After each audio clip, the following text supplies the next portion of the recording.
The needle slipped from Freya Harper's trembling fingers for the third time in as many minutes, clattering against the industrial sewing machine with a sound that felt like thunder in the silent atelier. She pressed her palms flat against the work table, willing them to stop shaking, but the tremor had worked its way deep into her bones. The silk beneath her hands was worth more than 6 months of her rent midnight blue, shot through with silver thread that seemed to hold moonlight captive in its weave.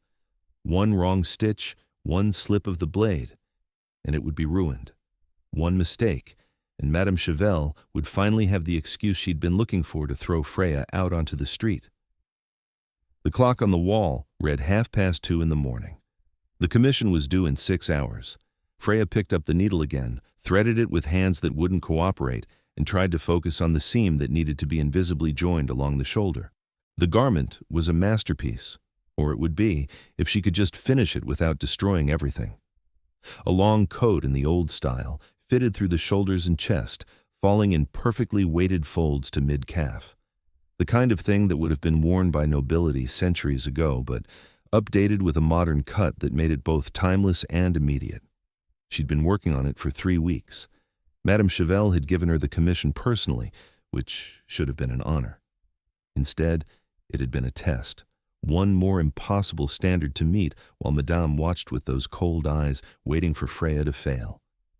"You'll never be more than adequate," Madame had said just that evening, before leaving Freya alone in the back sewing room with the unfinished coat and 6 hours to complete what should have taken 6 more days. Adequate is invisible. Invisible is unemployed. Do try to remember that. The needle shook in Freya's hand. She set it down again and pressed her fists against her eyes, fighting back the burning pressure of tears that would only make everything worse. She couldn't afford to fail. She couldn't afford to lose this position, couldn't afford to disappoint another employer, couldn't afford to prove her mother right about every cruel prediction she'd made about Freya's choices. "Your perfectionism will destroy you," her mother had said. "You'll freeze when it matters most."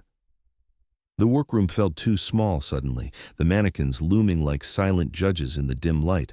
Bolts of fabric lined the walls. Tools hung in precise order on their pegboards. 3 industrial machines sat in a row like sleeping beasts. This was supposed to be her sanctuary, the place where she could lose herself in the meditation of creation. Tonight, it felt like a prison. She was so focused on her own spiraling thoughts that she didn't hear the front door of the atelier open. Didn't hear the footsteps moving through the darkened showroom. Didn't notice anything at all until a voice spoke from the doorway behind her, low and resonant and carrying an accent she couldn't quite place. "You're still working?" Freya spun around, heart hammering, and found herself staring at a man who looked like he'd stepped out of a painting from another century.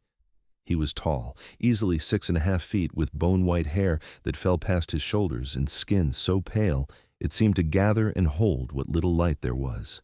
His face was all sharp angles, high cheekbones, strong jaw, a mouth that looked like it rarely smiled. But it was his eyes that made her breath catch, dark as wine, ancient as stone, and fixed on her with an intensity that made her feel suddenly, acutely visible. He wore black, perfectly tailored, expensive enough that she could assess the quality even in the poor light, and there was something about the way he held himself, perfectly still, perfectly balanced, that made her think of predators, of things that didn't need to move quickly because they were always, inevitably, going to win. "I'm sorry," she said, her voice coming out thin and higher than she wanted. "The atelier is closed. How did you—" "I have a key," he said simply. "Madame Chevelle gave it to me when I commissioned the piece you're working on." Freya's stomach dropped. You're the client?" "Jericho Thorne."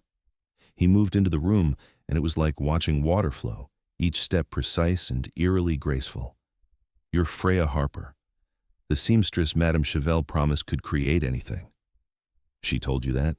Freya almost laughed, the sound bitter in her throat. "She doesn't think I can create anything but disasters."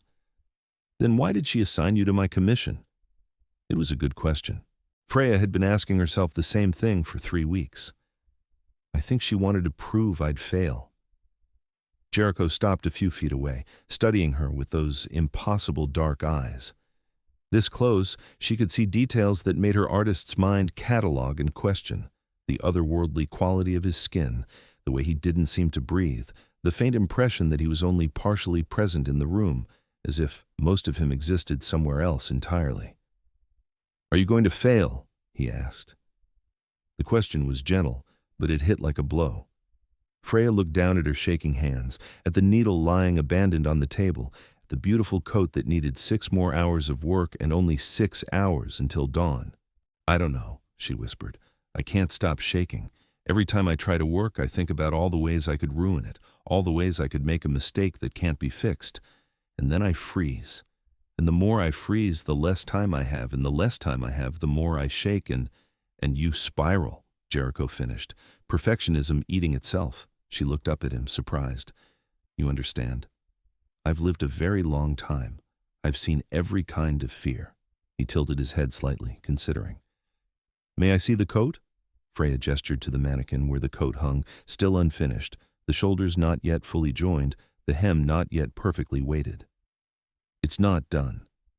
The seams here need to be closed, and the collar needs to be set properly, and the lining has to be attached by hand so that there are no visible stitches, and it's beautiful," Jericho said quietly. Freya stopped mid-sentence, the words dying in her throat. He'd moved to the mannequin and was running one pale hand over the silk, his touch reverent.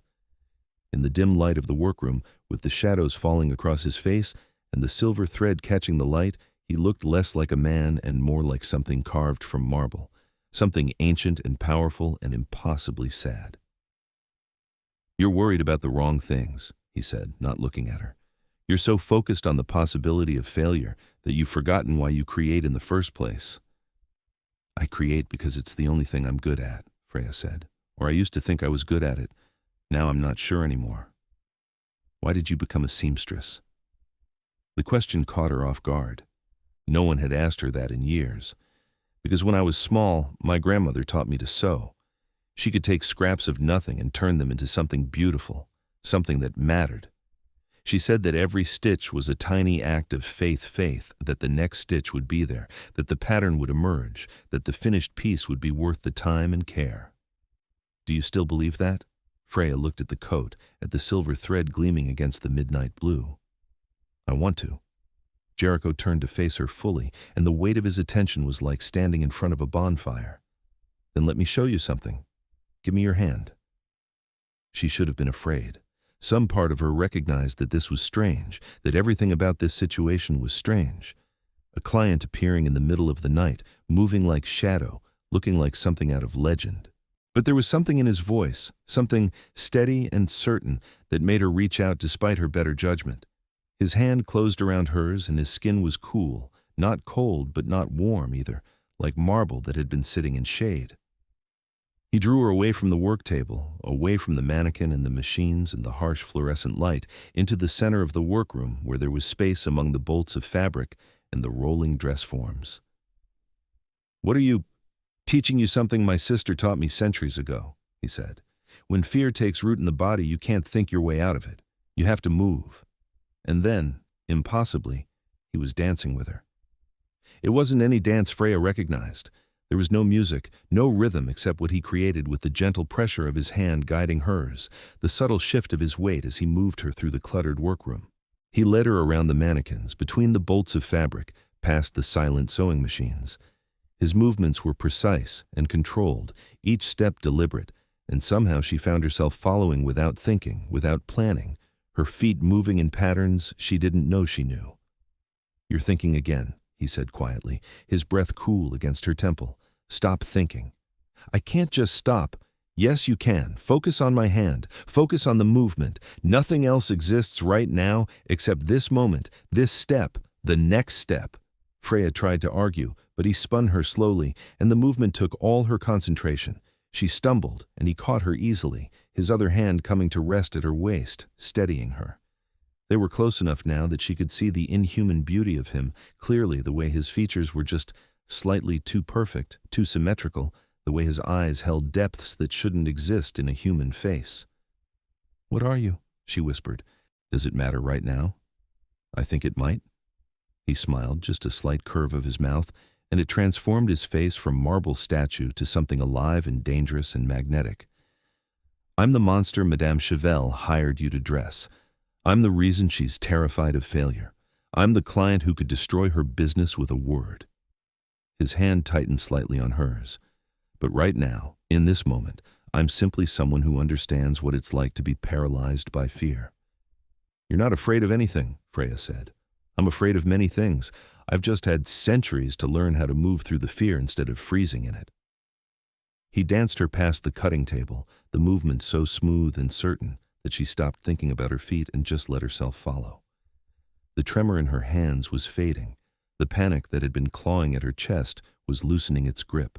She was still aware of the coat, still aware of the deadline looming like an axe ready to fall, but somehow it felt distant now, manageable, like something she could face instead of flee from. "Why are you helping me?" she asked. "Because I recognize a kindred spirit. Because I know what Madame Chevelle is, and I don't like seeing her break people." He spun her again, slower this time, his movements hypnotic. "Because this coat matters to me, and I'd rather you finish it with steady hands and a clear mind than complete it while drowning in fear. It must be important. The commission, I mean. Madame Chevelle said you were paying triple her usual rate for rush work." Something flickered across Jericho's face. Grief, maybe, or regret. "It's for a funeral," he said quietly. "An old friend, an ally, someone who deserved better than what he received." "I'm sorry," Freya said, and meant it. "Don't be.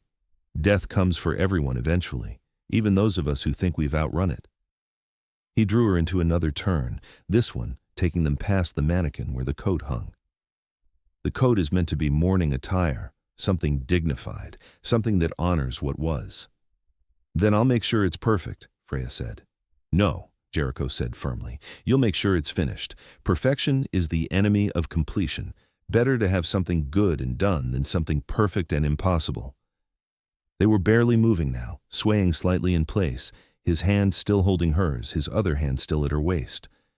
Freya realized that her fear had fallen away entirely. The needle she'd dropped was somewhere on the floor, forgotten.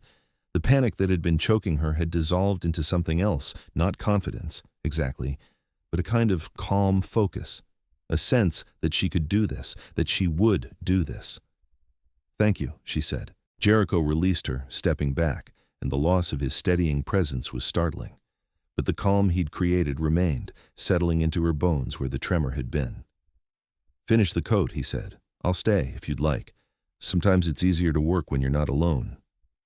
Freya looked at him, this strange, beautiful, impossible man who'd appeared in the middle of the night and danced away her fear. "You don't have to do that." "I want to." So he stayed. He pulled over one of the high stools and sat in the corner, perfectly still, perfectly silent, watching as she returned to the work table. She picked up the needle from where it had fallen and threaded it with steady hands. The first stitch went in clean and true, the second, the third. She lost herself in the rhythm of it, the meditation of creation that had always been her refuge, and the hours disappeared into the work. Jericho didn't speak, didn't move, but his presence was a steady weight in the room, an anchor. Knowing he was there, knowing he was watching not with judgment but with something like understanding, made all the difference. She worked faster than she had in weeks, her hands sure, her mind clear. The collar went on perfectly, the lining attached without a single visible stitch. The hem fell in exactly the right weighted drape. As dawn began to creep through the windows, Freya tied off the final thread and stepped back, looking at the finished coat with something like wonder. It was perfect. Not perfect in the way her fear had demanded, not flawless and inhuman and cold, but perfect in the way her grandmother had meant every stitch an act of faith, the whole piece balanced and beautiful and exactly what it needed to be. "It's done," she said, her voice rough with exhaustion and relief. Jericho rose from the stool and came to stand beside her, looking at the coat. For a long moment, he was silent. Then he reached out and touched the silk, his fingers gentle. "It's magnificent," he said quietly. "Thank you. You helped me finish it. I should be thanking you. Then we're even." He turned to look at her, and something in his expression made her breath catch. "May I ask you something?" "Of course." "Would you allow me to see you again? After the funeral? After all of this is done?" Freya's heart did something complicated in her chest. "Why?" Because in 300 years, I've rarely met someone who understands what it's like to be at war with themselves. Because you created something beautiful even while drowning in fear. Because when we danced, you didn't ask what I was or run from what I am. He paused. Because I find myself wanting to know you better. I don't even know what you are, Freya said. Not really. I'm a vampire, Jericho said simply. King of the Eastern Court, born in 1724, turned in 1747, ruling since 1803. I drink blood to survive, I burn in sunlight, and I will live until someone finds a way to kill me. His mouth quirked in that almost smile again. Does that frighten you? It should have. Everything about it should have sent her running, but instead, Freya thought about the way he'd danced with her, the gentleness in his hands, the understanding in his voice, the way he'd sat in silence for hours just so she wouldn't have to work alone. No, she said, it doesn't frighten me. Then may I see you again? Yes, Freya said. I'd like that. Jericho's smile became real, and it was like sunrise. Good. I'll return tomorrow evening to collect the coat. And then, when the funeral is done and I've honored my friend, I would like to take you to dinner. Somewhere quiet, somewhere we can talk. I don't think vampires eat dinner, Freya said. I don't.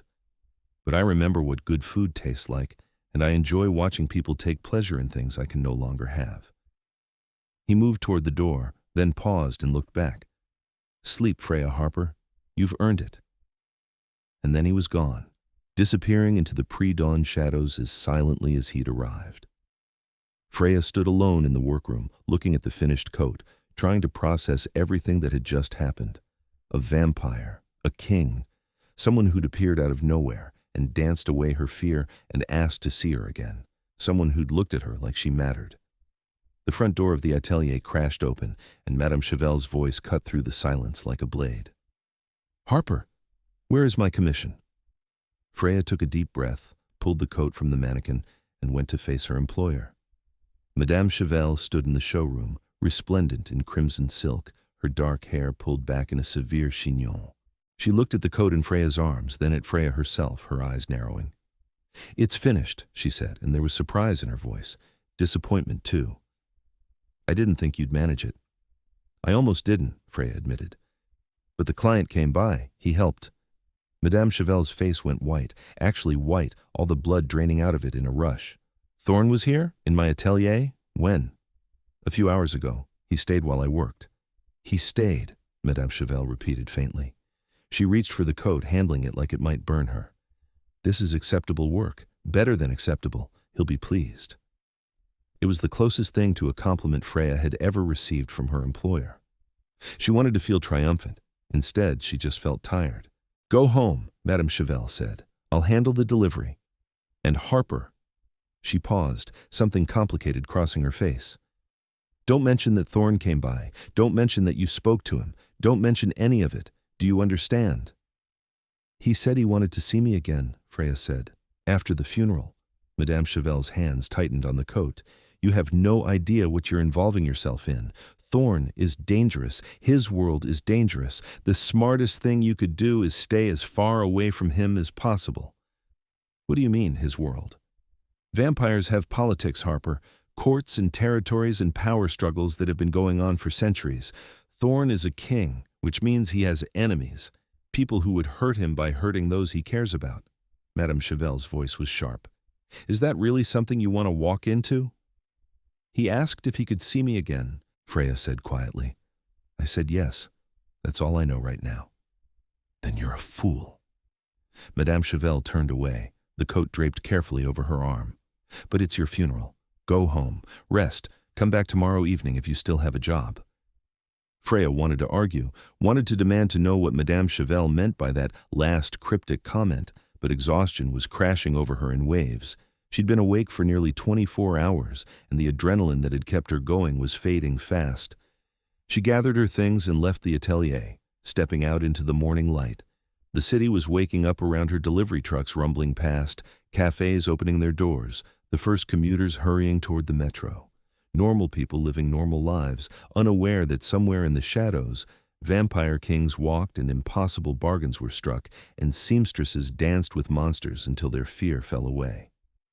Freya took the metro home to her tiny apartment, climbed the 3 flights of stairs, and collapsed into bed without bothering to change out of her work clothes.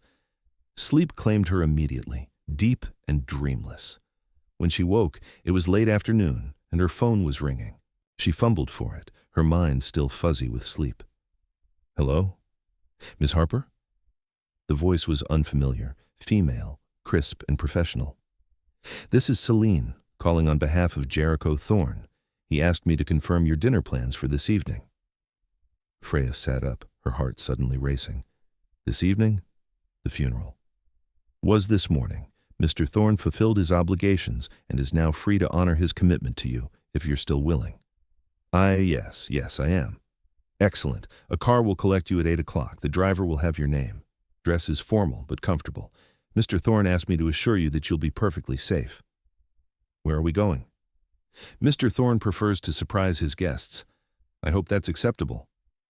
It should have been alarming being picked up by a strange car, taken to an unknown location, all to have dinner with a vampire she'd met only once. But something in Freya felt settled and certain, like she'd already made this decision in some deeper part of herself. It's acceptable, she said. Wonderful. Until this evening, Miss Harper. The call ended, and Freya sat in her rumpled bed, holding her phone, trying to figure out what she'd just agreed to. A date with a vampire king. A date with the client whose commission had nearly broken her. A date with the man who'd danced away her fear. She had 4 hours to get ready. Freya showered, dried her hair, and spent 30 minutes staring at her closet before finally pulling out the one good dress she owned, midnight blue silk, simple but elegant, falling to just below her knees. She'd made it herself 2 years ago, before Madame Chevel's constant criticism had started eroding her confidence, before perfectionism had become paralyzing instead of motivating. She looked at herself in the mirror and barely recognized the woman staring back. When had she become so afraid? When had creating stopped being a joy and started being a test she was constantly failing? The doorbell rang at exactly 8 o'clock. Freya grabbed her coat and bag and went downstairs to find a sleek black car waiting at the curb, a driver in a neat suit standing beside the open rear door. Miss Harper? That's me. I'm Marcus. Mr. Thorne asked me to collect you. Marcus was human, Freya thought, which was oddly reassuring. He held the door for her and she slid into the back seat, into leather luxury and the faint scent of something expensive and unfamiliar. The car pulled away from the curb, gliding through evening traffic with smooth efficiency. They drove for 20 minutes, leaving the busy commercial district and heading into an older part of the city where the buildings were stone and iron instead of glass and steel. The car finally stopped in front of what looked like an old mansion, set back from the street behind tall iron gates that swung open as they approached. Marcus opened her door, and Freya stepped out into a courtyard lit by old-fashioned gas lamps that cast everything in warm golden light. The mansion was 3 stories of elegant architecture, all high windows and carved stone, the kind of building that had stood for centuries and would stand for centuries more. Jericho was waiting at the entrance. He wore black again, perfectly tailored, his white hair loose around his shoulders. In the lamplight, he looked like something out of a painting, beautiful and otherworldly and just dangerous enough to make her heart skip. Freya, he said, and his voice made her name sound like music. Thank you for coming. Thank you for inviting me. She moved toward him, suddenly nervous. How was the funeral? Something complicated crossed his face. Strange. It made me realize that I've been attending funerals for 300 years, but I've never actually dealt with my own grief. I just move forward, honor the dead, and continue existing. He offered her his arm. Come inside, I want to show you something. The interior of the mansion was stunning high ceilings, dark wood, antique furniture that looked like it belonged in a museum. But Jericho didn't take her to any of the formal receiving rooms. Instead, he led her up a wide staircase, down a hallway lined with portraits of people in period clothing, and through a door at the far end that opened into a room that made Freya catch her breath. It was a library. Floor-to-ceiling bookshelves on every wall, a fireplace large enough to stand in, comfortable chairs scattered throughout, and tall windows that looked out over a garden lit by more of those gas lamps. But what caught her attention was the work table set up near the fireplace, covered with fabric and thread and all the tools of her trade. "What is this?" she asked. "I thought you might be more comfortable working while we talked," Jericho said. "You told me that sewing is when you feel most yourself. I wanted to give you a space where you could do that without fear, without judgment, without anyone watching to see if you fail." Freya moved to the table, running her fingers over the tools, the fabric. Everything was high quality, expensive, carefully chosen. "You did this for me?" "I did this for us. I'm not good at conversation, Freya. I'm better at silence, at actions instead of words. But I wanted to spend time with you, and I thought this might make it easier for both of us." She looked at him, this impossible man who'd known her for mere hours and somehow understood her better than people she'd known for years. "You're full of surprises." "I've had 300 years to learn how to surprise people. It's one of the few pleasures left to me." He moved to one of the chairs near the table and sat, his movements as graceful as they'd been when he'd danced with her. "Tell me about yourself. The real you, not the person Madame Chevelle sees." So Freya sat at the work table, picked up a piece of the fabric he'd provided, and talked while her hands moved through familiar motions. She told him about her grandmother, about learning to sew as a child, about the joy of creation and the terror of failure. She told him about art school, about the teachers who'd praised her technical skill but criticized her lack of vision, about the slow erosion of her confidence until perfectionism became a cage instead of a goal. "Madame Chevelle hired me right out of school," she said, her needle moving through the fabric in steady rhythm. "I thought it was a dream come true, a position at one of the most prestigious ateliers in the city. But she's been systematically destroying me ever since. Nothing is ever good enough. Every piece has flaws. Every commission is a test I'm failing." "Why do you stay?" Jericho asked. "Because I don't know if it's her or if it's me.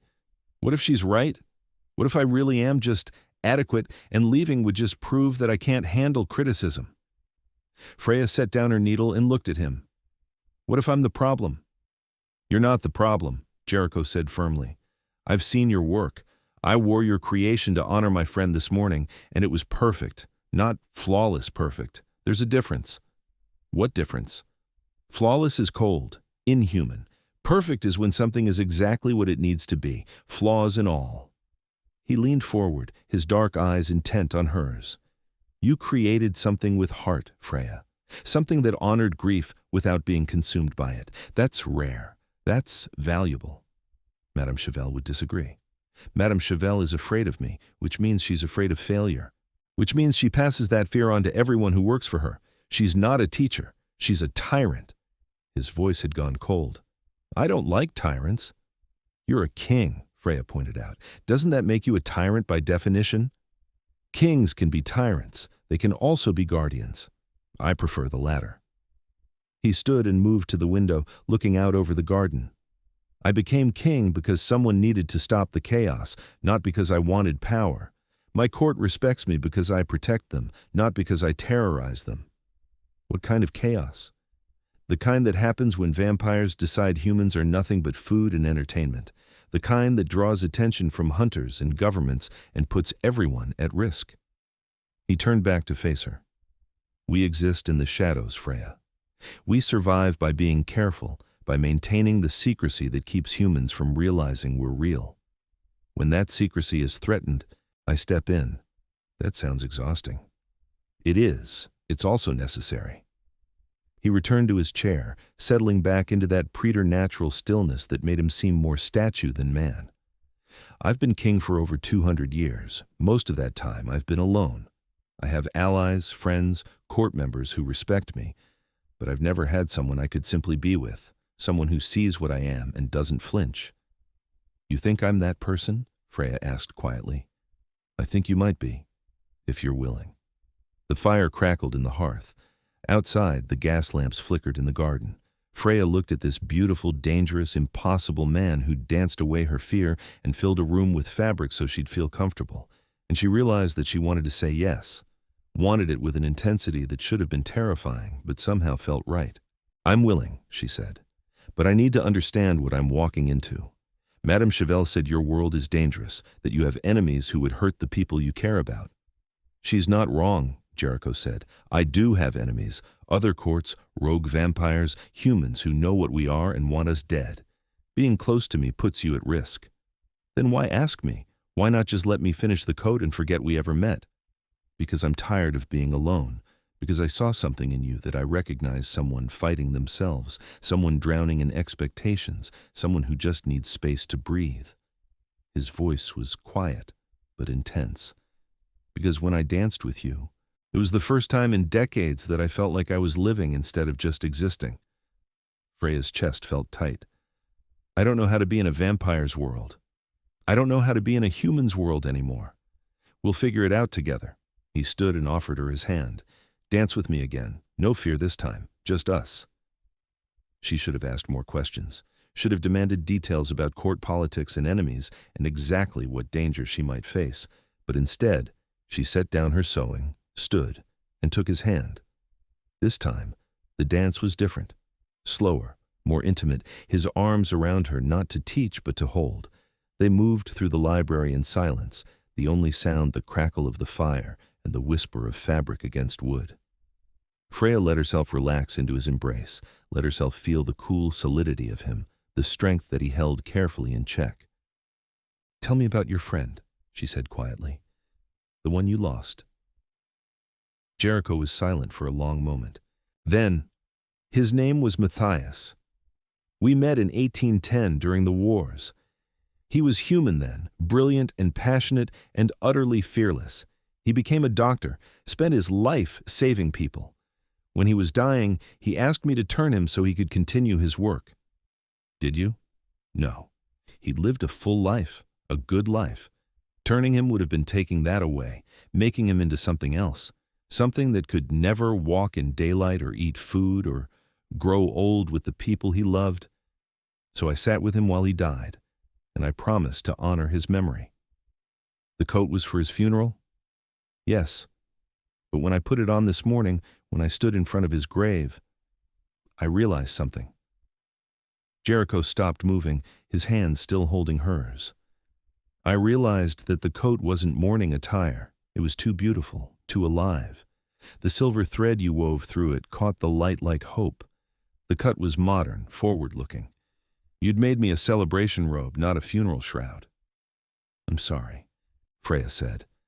I should have made it darker, more solemn. No, Jericho interrupted gently. You made it exactly right. You made something that honored Matthias not by drowning in grief, but by celebrating what he was, what he accomplished, what he meant.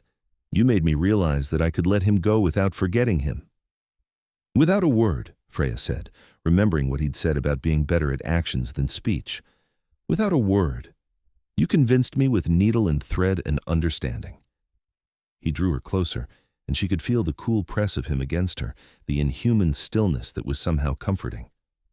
That's when I knew I wanted to see you again. That's when I knew you were someone special. I'm just a seamstress, Freya said. You're an artist. You're someone who understands grief and fear and hope all at once.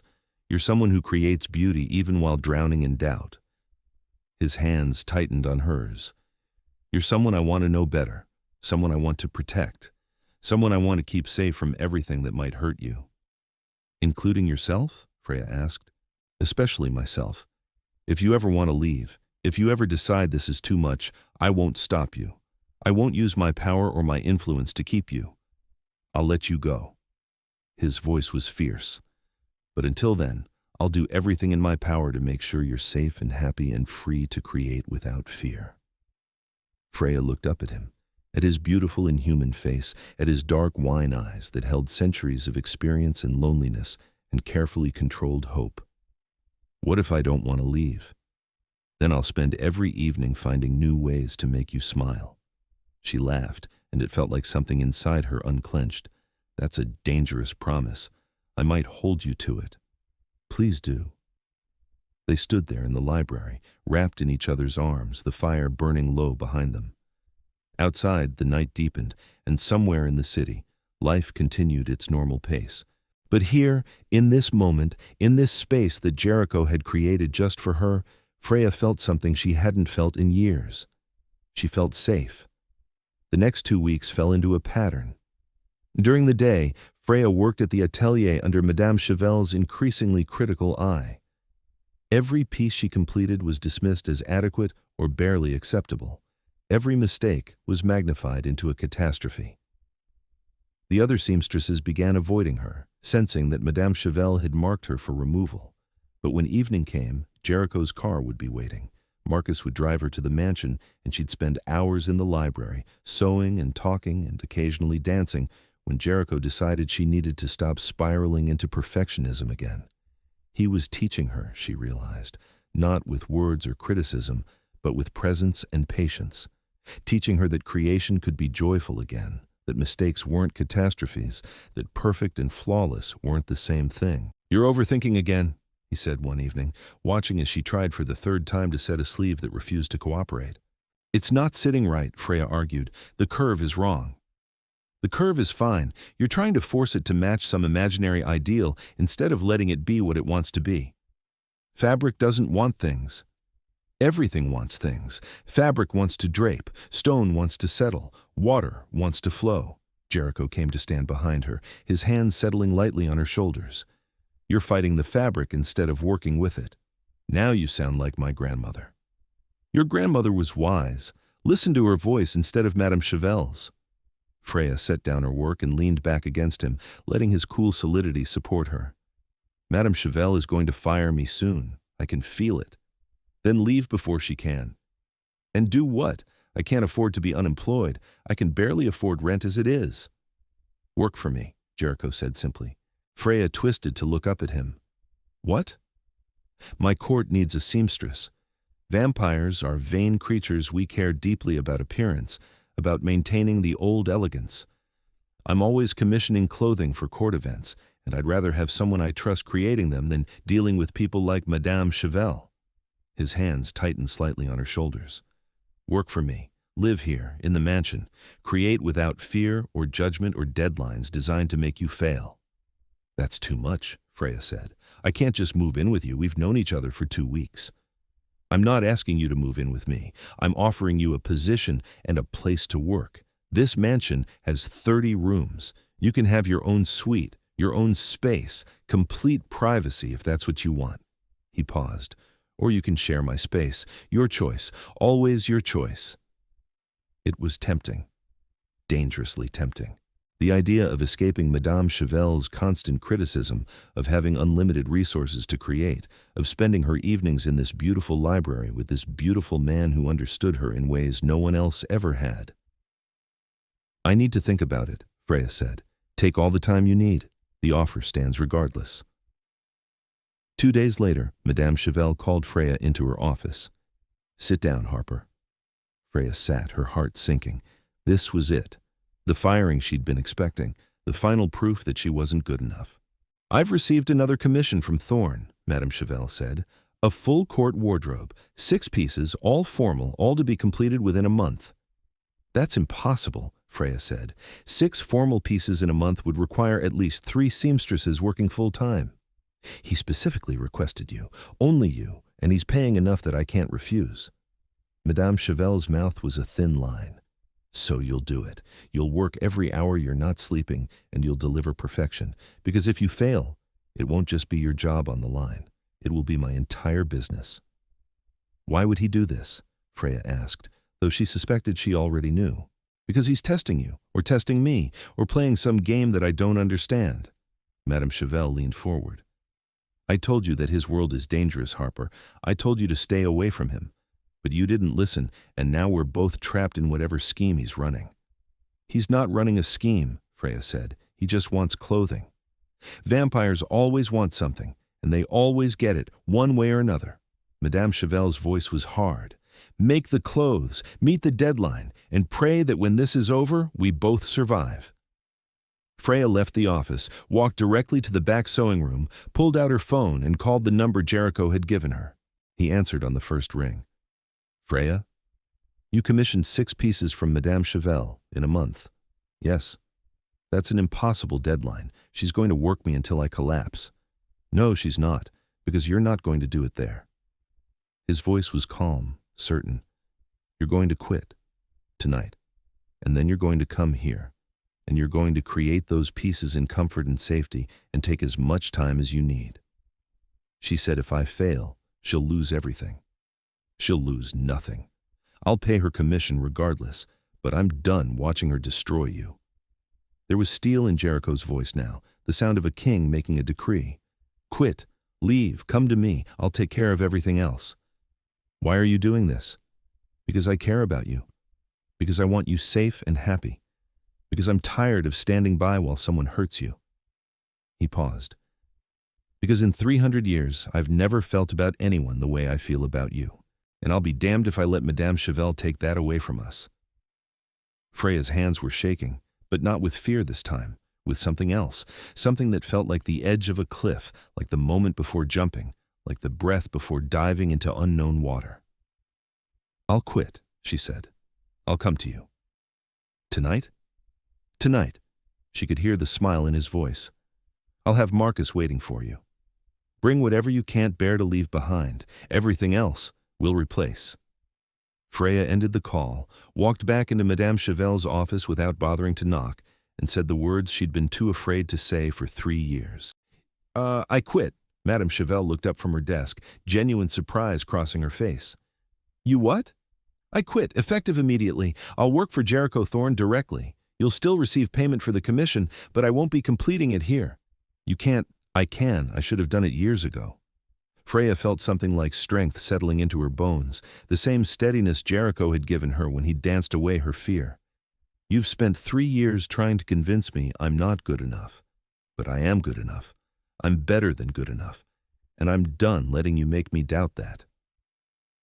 She turned and walked out, ignoring Madame Chevelle's voice calling after her, and didn't stop until she was outside in the cool evening air. Her phone rang Marcus, saying he was 5 minutes away. Freya went back to her apartment one last time. She packed her grandmother's sewing kit, the few pieces of clothing she'd made for herself, the photos and mementos she couldn't bear to leave. Everything else, the cheap furniture, the dishes, the accumulated debris of a small life, lived in fear she left behind. When Marcus arrived at the mansion, Jericho was waiting at the entrance like he had been that first evening. But this time, when Freya walked toward him, he met her halfway and pulled her into his arms, holding her with a fierceness that should have been alarming but felt like safety. You did it, he said against her hair. I did it, she agreed. I'm terrified. That's allowed, but you're also free. He was right. She was terrified. She was also, for the first time in years, free. Jericho took her upstairs to a suite of rooms that he'd prepared for her, a bedroom, a bathroom, and a workroom that made the atelier look like a supply closet. 3 industrial machines, bolts of fabric in every color and texture imaginable, tools and supplies organized with the kind of precision that suggested he'd consulted an expert. This is too much, Freya said, looking around in wonder. This is exactly enough. You're going to be creating for a vampire court, Freya. You need the best tools available. He moved to stand beside her. But there's no deadline, no pressure. You work when you want to work, rest when you need to rest. The 6 pieces get done when they get done. Madame Chevelle said a month. Madame Chevelle doesn't set deadlines for my commissions. I do, and I say take as long as you need. Over the next month, Freya created the 6 pieces, but they weren't what Madame Chevelle would have expected. They weren't mourning attire or formal court dress in the traditional sense. They were celebrations of fabric and form, each piece telling a story, each one pushing boundaries while respecting tradition. Jericho watched her work, offering quiet comments occasionally, but mostly just being present. And every few nights, when Freya started spiraling into perfectionism again, he'd pull her away from the machines and dance with her until her fear fell away, and she could remember why she created in the first place. They talked. About everything and nothing, about his 300 years of life, about her 26 years of struggle, about loss and loneliness and the strange shape hope takes when you've spent so long without it. I was engaged once, Freya told him one night, working on the 5th piece, a long dress in deep purple that seemed to hold shadows in its folds. 3 years ago. His name was David. He was practical, stable, everything my mother wanted for me. What happened? Jericho asked. I chose art school over moving with him for his job. He said I was being selfish, that my dreams weren't as important as his career, that I needed to grow up and stop playing with fabric. Freya's hands stilled on the dress. I broke off the engagement, and my mother told me I'd ruined my life over childish fantasies. Your mother was wrong. Was she? I've spent 3 years barely scraping by, being torn apart by Madame Chevelle, drowning in fear and doubt. Maybe David was right. Maybe I should have been more practical. Jericho rose from his chair and came to kneel beside her, his hands covering hers. Being practical would have killed you slowly. You made the brave choice, the hard choice. You chose yourself and your art, even knowing the cost. I chose loneliness and failure. You chose freedom, and yes, freedom is lonely and hard, but it's also the only way to find something real.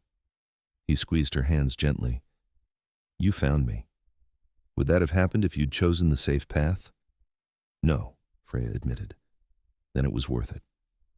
She looked at him, this impossible vampire who'd somehow become the center of her world, and realized he was right.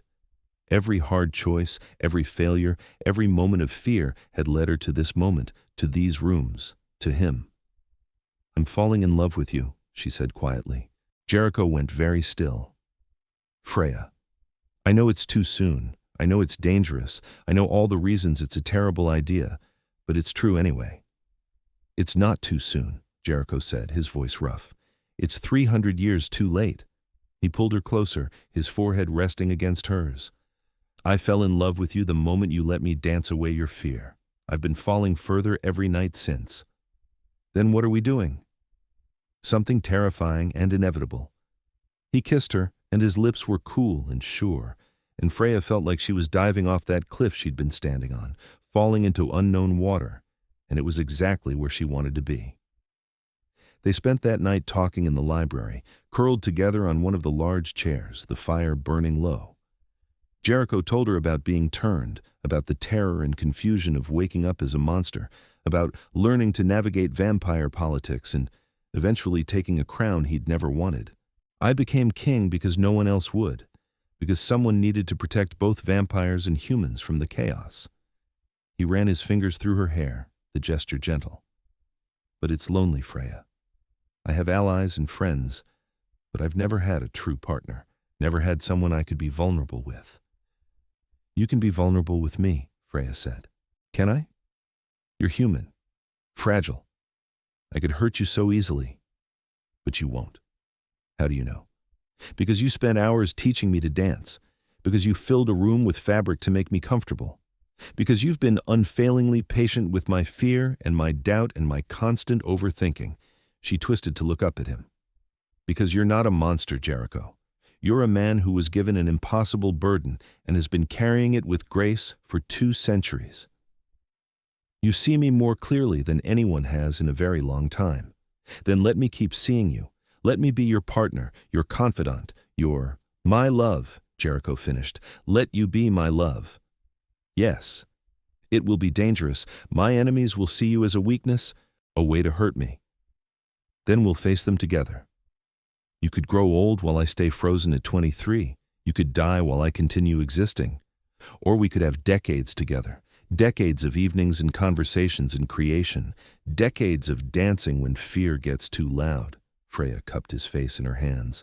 I'd rather have that than a long, safe life with someone who thinks my dreams are childish fantasies. Jericho's smile was brilliant, transforming his face. Then let's be terrifying and inevitable together. 3 weeks after Freya quit the atelier, Jericho took her to meet his court. She'd finished all 6 pieces by then, and they were magnificent.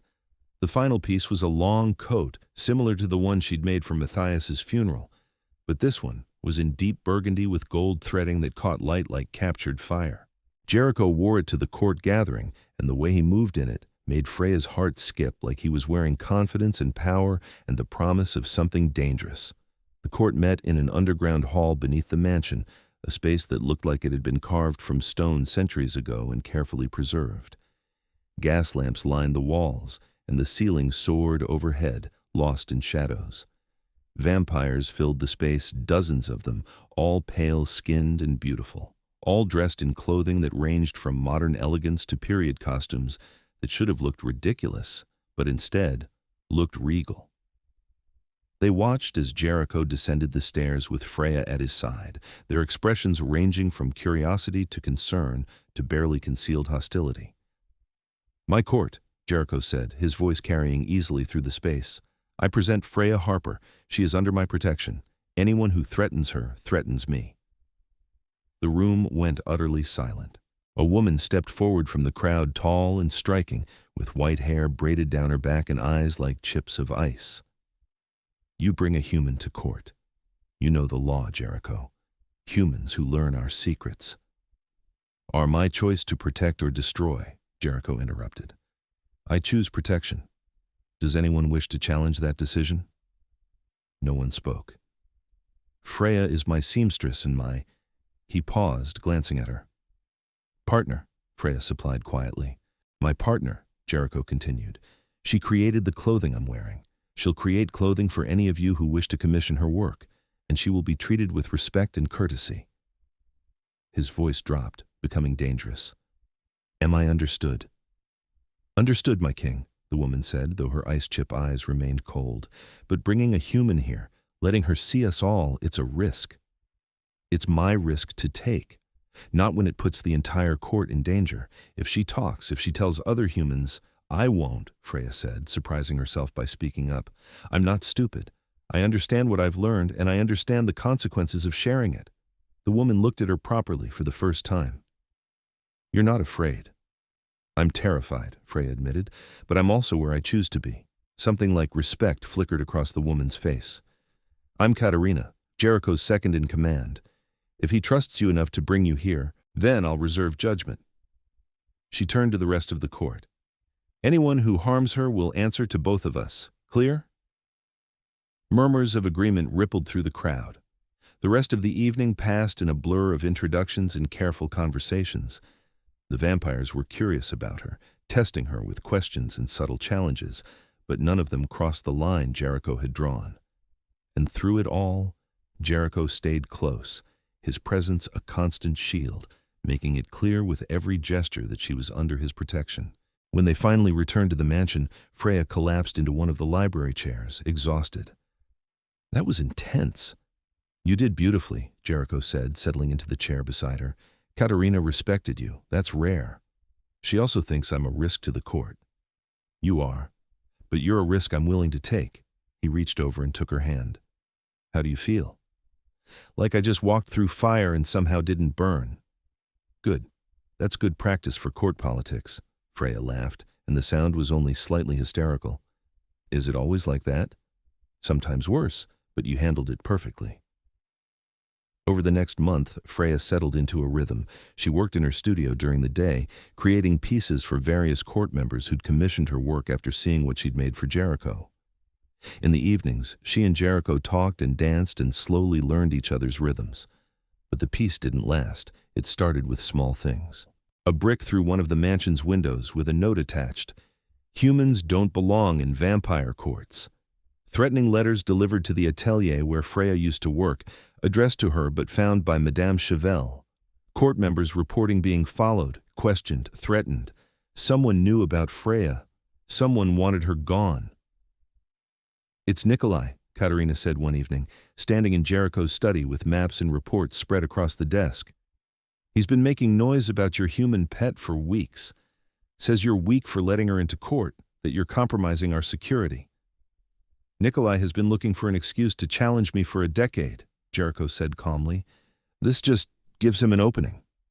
"Who's Nikolai?" Freya asked from where she sat by the fireplace. "A vampire who thinks he should be king. He's powerful, old, and has enough support that I can't simply remove him without causing a civil war." Jericho turned to look at her. "He'll try to hurt me by hurting you." "Then I should leave," Freya said. "If my being here is causing problems?" "No." Jericho's voice was flat, absolute. "You're not leaving. We face this together." "How?" "By showing strength, by making it clear that you're not a weakness to exploit, but a partner to respect." He came to kneel in front of her, taking her hands. "Trust me?" "Always."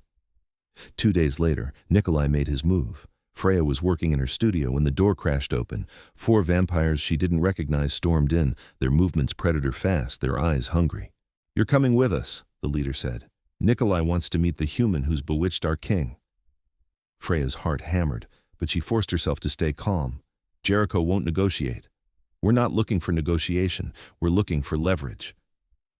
They moved toward her, and Freya grabbed the nearest weapon she could find, her cutting shears, heavy and sharp.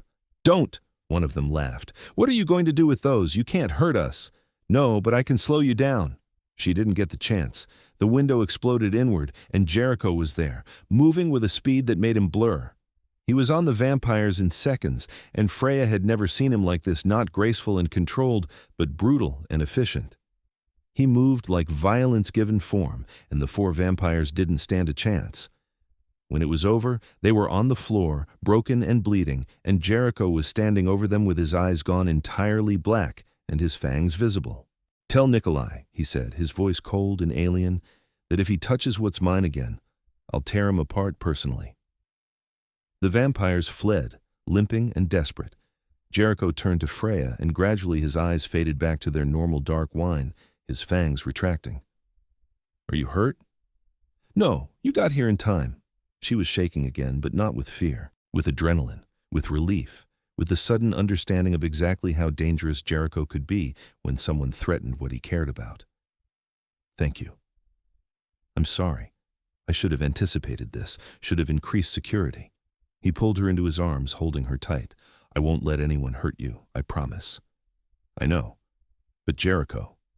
She pulled back enough to look at him. "We can't live like this, constantly waiting for the next attack. There has to be a solution." "There is. I challenge Nikolai directly. Winner takes the court, loser leaves the territory permanently." "That's dangerous. It's the only way to end this cleanly. Vampire law is clear, direct challenges can't be refused. What if you lose?" "I won't." His hands came up to cup her face. "I have too much to lose now. I'll fight harder than I've ever fought before." The challenge was issued that night. Nikolai accepted immediately, and the date was set for 1 week later. The fight would take place in the underground court hall, witnessed by all court members, binding and absolute. Freya spent that week in a state of controlled terror. She worked on a new piece for Jericho, not formal court attire, but something that moved, something that wouldn't restrict him. Deep black fabric reinforced with flexible armor hidden in the seams, protection that looked elegant, but might save his life. "You don't have to do this," Jericho said, watching her work with single-minded intensity. "Yes, I do. You're fighting for us. The least I can do is make sure you're protected." The night of the challenge arrived too quickly. The court hall was packed, every vampire in the territory present to witness. Freya stood at the front, Katerina beside her, watching as Jericho and Nikolai faced each other in the center of the space. Nikolai was massive, taller than Jericho, broader, with scars visible even on his pale skin. He looked like violence personified, and when he smiled, his fangs were prominent and threatening. "Give up the human," he said, loud enough for everyone to hear. "End this before it begins." "Never," Jericho said simply. They moved. Freya had seen Jericho fight before, but this was different. This was a duel between ancient vampires, both fighting with centuries of skill and supernatural speed. They were blurs of motion, too fast to track, the sound of impact echoing through the hall like thunder. Nikolai was brutal, all power and aggression, but Jericho was precise, each movement economical, wasting nothing. The coat Freya had made moved with him perfectly, the hidden armor deflecting blows that should have been devastating. The fight lasted 20 minutes, though it felt like hours. Freya watched with her heart in her throat, Katerina's hand gripping hers tight enough to hurt. The court was silent, every vampire focused on the two figures locked in combat. Finally, Jericho found an opening. He moved inside Nikolai's guard, his hand closing around the larger vampire's throat, and slammed him into the stone floor hard enough to crack it. "Yield," Jericho said, his voice carrying absolute authority. "Never," Nikolai snarled. "Then leave. Take your followers and leave my territory. You have until dawn." He released Nikolai and stepped back. For a moment, Freya thought the fight would continue. But then Nikolai rose, his expression twisted with rage and defeat, and stalked from the hall. Half a dozen vampires followed him. The rest of the court erupted in approval, the sound deafening in the enclosed space. Jericho turned to find Freya. She was already moving, crossing the distance between them and throwing herself into his arms. He caught her easily, holding her close, and she felt the tremor in his hands, the only sign of how much the fight had cost him. "It's over," he said against her hair. "It's over," she agreed. But it wasn't. Not quite. 3 nights later, Katerina came to the mansion with news. Nikolai's left the territory, but he's spreading rumors, saying that you've grown weak, that you're putting a human above your court, that other territories should be watching you carefully. "Let them watch," Jericho said. "I have nothing to hide." "Jericho, this could cause problems with the other courts. If they think you're compromised, then they're welcome to challenge me as well. I'm done hiding what I am or who I care about." He pulled Freya closer to his side. "This is my choice. My court can accept it or leave." "We accept it," Katerina said, and there was warmth in her voice now. "I just wanted you to be aware of what you're facing." "I appreciate that." After Katerina left, Freya turned to Jericho. "Do you regret it? Choosing me?" "Never. Not for a moment. Even though it's complicated everything? Freya, before I met you, I was existing, not living. I was going through the motions of being king without remembering why it mattered. You reminded me." He turned her to face him fully. "You reminded me what it's like to feel something beyond duty and obligation. You reminded me that joy is possible, that connection is worth fighting for, that sometimes the most important thing you can do is dance with someone until their fear falls away." "I love you," Freya said. "I love you, and I want—" He paused, something like nervousness crossing his face. "I want to ask you something." "Ask." "Stay with me, not as an employee, not as someone under my protection, but as my partner, my equal. Share this life with me, however long you have. Let me be with you for every moment, every evening, every dance. You're asking me to be with you, officially. I'm asking you to marry me if you want something that formal, or simply commit to me if you prefer something less traditional. I don't care about the ceremony. I care about the promise." His hands tightened on hers. "I promise to protect you, to support your art, to dance with you whenever fear gets loud, to love you for as long as you'll let me." Freya's eyes were burning with tears. Yes, yes to all of it, the promise, the commitment, the life together. Jericho's smile was like sunrise. He pulled her into a kiss that started gentle and deepened into something intense and promising and full of future. When they finally broke apart, Freya said, "There's one more thing I want to make." "What's that?" "A celebration robe, for both of us, something that honors what we've built together." "Not mourning attire this time?" "No. You taught me that grief can end, that fear can fall away, that sometimes the bravest thing you can do is choose joy even when it's terrifying." She took his hand and led him to her studio. "So let's celebrate that. Let's create something that shows the court, shows everyone that we're choosing each other and choosing happiness." They spent the next month working together. Freya designed and sewed while Jericho offered suggestions and occasionally pulled her away to dance when she started overthinking. The final pieces were masterpieces matching long coats in deep midnight blue with silver thread that seemed to glow in any light. They looked regal and modern at once, formal enough for court but alive with movement and joy. The court unveiling was planned for the next gathering, 6 weeks after Nikolai's defeat. Freya was nervous this would be the first time she'd addressed the court as Jericho's partner, not just as a human under his protection. "They'll accept it," Jericho said as they dressed for the evening. "And if they don't, they can leave like Nikolai did." "You'd really lose half your court over me?" "I'd lose the entire court if it meant keeping you, but I don't think it will come to that." He adjusted the collar of his new coat, and Freya watched the way the silver thread caught the light. "You've proven yourself, Freya. They respect you now." The underground hall was full again, every court member present.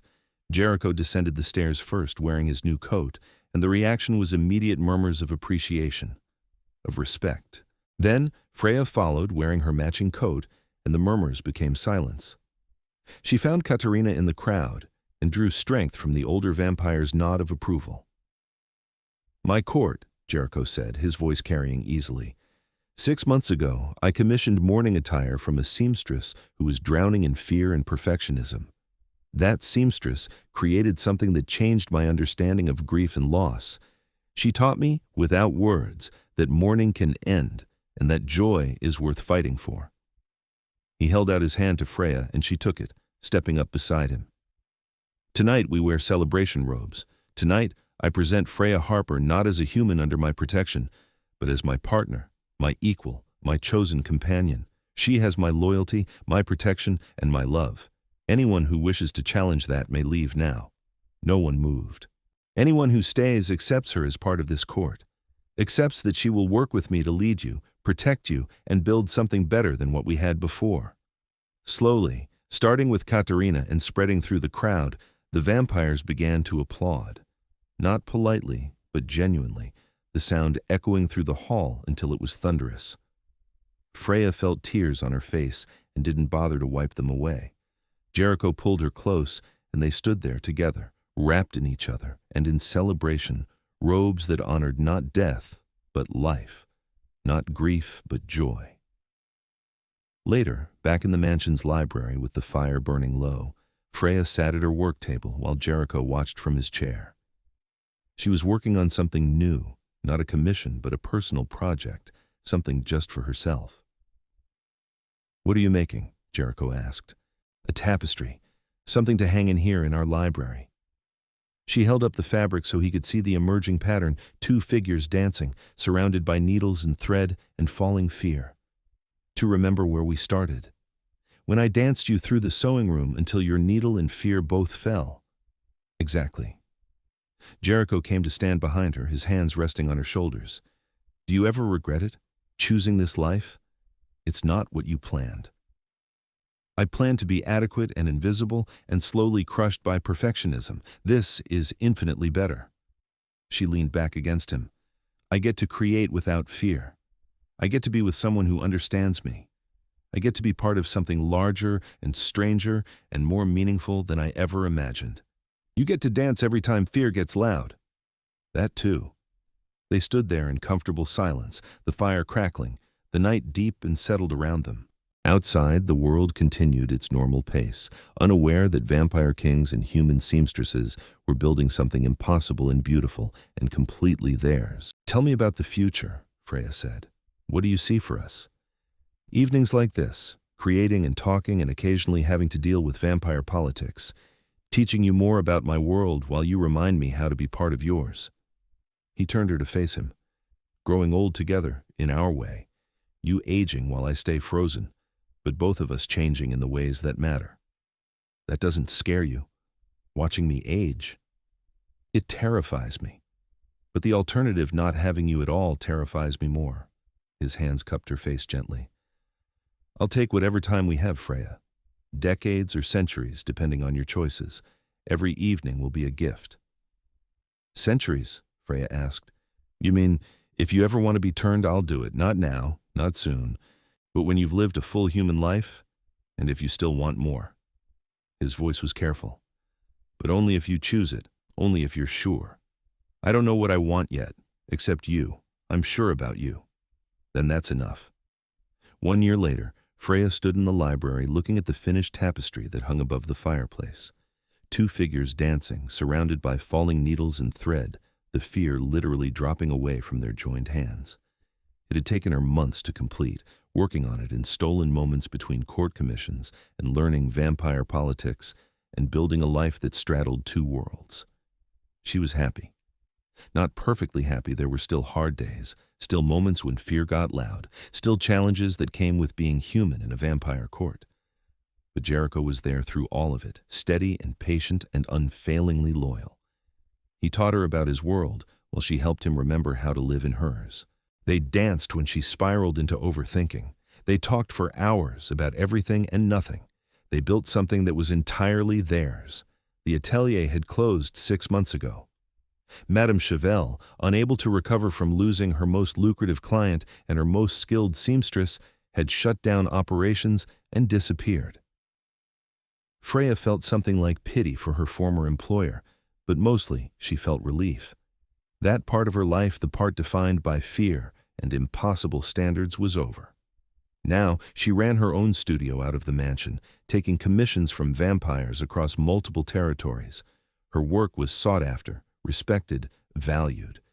And on the rare occasion when perfectionism started to creep back in, when the fear of failure began to choke her, Jericho was there to take her hand and dance her through the workroom until everything fell away except the joy of creation. "Are you ready?" Jericho's voice came from the doorway. Freya turned to find him dressed in formal court attire, not one of her creations this time, but something ancient and elegant that he'd worn centuries ago. Tonight was special. Tonight, they were making an announcement to the court. "I'm ready," she said, smoothing down the dress she'd made for the occasion, midnight blue and silver, echoing the celebration robes they'd worn a year ago. They descended to the underground hall together, hand in hand. The court was assembled, curious and expectant. Katerina stood at the front, her expression warm. "My court," Jericho began. "1 year ago, I presented Freya Harper as my partner. Tonight, I'm pleased to announce that partnership has become something more. We were married last week in a private ceremony, and she is now formally my queen consort." The applause was immediate and genuine. No hesitation, no protest. The court had come to respect Freya over the past year, had seen how she supported Jericho, how she balanced his sometimes excessive formality with warmth and creativity. "Additionally," Jericho continued, "we're establishing a new tradition. Once a month, the court will host an arts evening where any member can share something they've created: art, music, writing, craft. Freya will oversee these gatherings, and participation is encouraged but not required." This was Freya's idea, her way of bringing something human and creative into the vampire world, a way to remind them all that immortality didn't have to mean stagnation, that they could continue growing and changing and finding new ways to express themselves. The court's response was enthusiastic. Several vampires approached afterward to say they'd be participating, that they'd been creating in private for decades, but had never had a space to share. Later, in their private chambers, Freya kicked off her formal shoes and collapsed onto the couch with a satisfied sigh. "That went well. Better than well. You're transforming the court, you know, making it into something more than just politics and power struggles." Jericho settled beside her, pulling her feet into his lap and beginning to massage them. "Making it into a community. Is that okay? I know I'm changing things." "It's more than okay, it's necessary. I've been so focused on protection and security that I forgot about joy." He smiled at her. "You reminded me. You remind all of us." "Good, because I have more ideas. Tell me." They talked late into the night, planning and dreaming and building their future together. Freya's tapestry caught the firelight, the dancing figures seeming to move in the flickering shadows. Above them, the mansion settled into darkness, secure and peaceful. 3 years after that first night in the sewing room, Freya stood in her studio, working on a commission for a visiting vampire from the Western Court. Her hands were steady, her mind clear. She'd long since conquered the perfectionism that had nearly destroyed her, had learned to find joy in the process instead of terror in the potential for failure. Jericho appeared in the doorway, and she looked up with a smile. He still took her breath away, beautiful and dangerous and completely hers. "Come dance with me," he said. "I'm in the middle of come dance with me," he repeated, holding out his hand. Freya set down her work and took his hand, letting him pull her into the center of the studio. He led her through the familiar steps, the movements they'd repeated countless times over the years. No music, no rhythm except what they created together. "Why now?" Freya asked, settling into his embrace. "Because I felt like it. Because I wanted to hold you. Because in 320 years, dancing with my wife in her studio is still the best part of my existence." Smooth talker.